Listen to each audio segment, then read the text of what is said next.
Hey y'all. Mm, mm, mm. Today, F is for first fruits. It's found from Genesis all the way throughout to Revelation. And it can be, it's many things, but it can be the best of what you have. It can be your firstborn. It was turned into a tithing by Abram when he gave a tenth of what he owned to King Melchizedek. But the idea behind tithing is that you give with your heart so that to acknowledge that God is the creator of us all and we have nothing without God. And in return, you get blessings through that sacrifice you're giving, through that tithing you're giving. Now, tithings and first fruits always leads us to Jesus Christ in the Bible. For instance, let me talk about Cain and Abel, right? The beginning of Genesis almost. Well, they made two offerings to God. And do you think it was the iceberg lettuce that turned God off from the all produce offering? This is something I want you to think about, those two offerings. One was produce, fruit of the ground, but one, blood had to be shed. Think about that. Blood had to be shed so that we could be saved. So that's the Cain and Abel, their offering, their sacrifice. It's more than likely with Cain that he did not give from his heart. God knew that because God used the S word with Cain when he was speaking to him, saying, "Why are you so downcast? Sin is right around the corner." So it was probably that Cain did not give with his heart, and Abel did. But remember, Abel's sacrifice, his offering to God, involved blood. Now let's move forward to Genesis 14, where we have the Melchizedek and Abram story. Melchizedek is the king of Salem.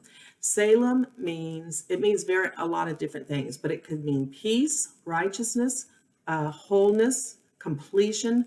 So this king of wholeness and righteousness and peace met Abram out of nowhere.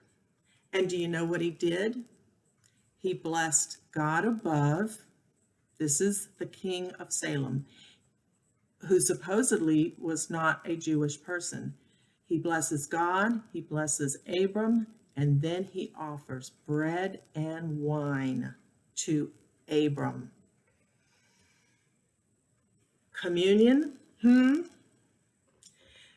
then after that, Abram tithes 10%, 1/10 of what he got in a battle that he had just been in.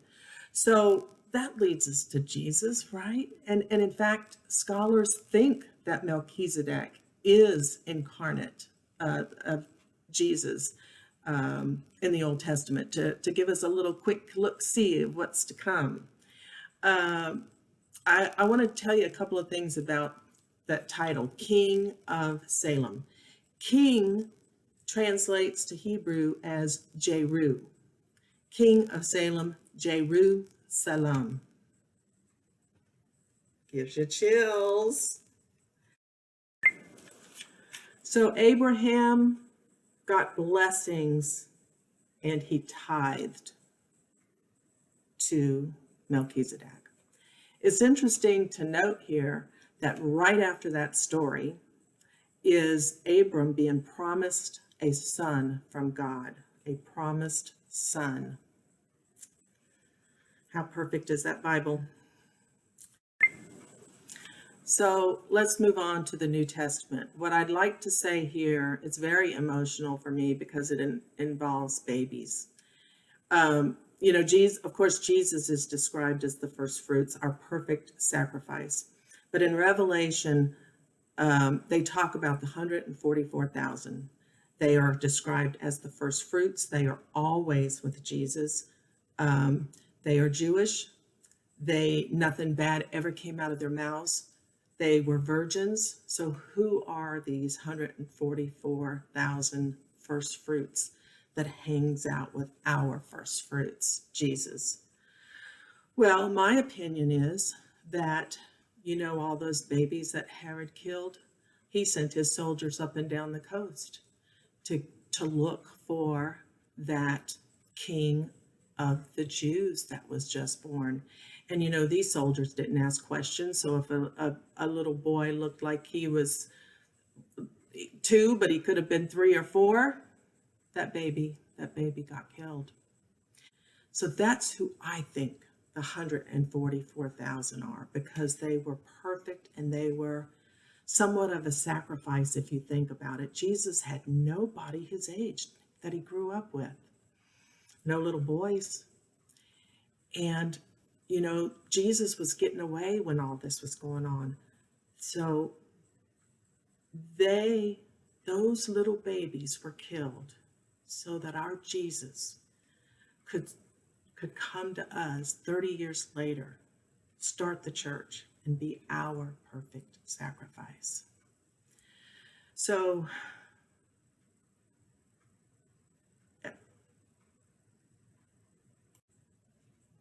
so again, Jesus is our perfect sacrifice, the perfect first fruits. God will see him every single time when he looks at us. He will not see our sins. He will see the perfect sacrifice. So pray about tithing. Pray that God gives you a deep understanding of first fruits, and blessings to you. F is for first fruits. Have a wonderful, wonderful day.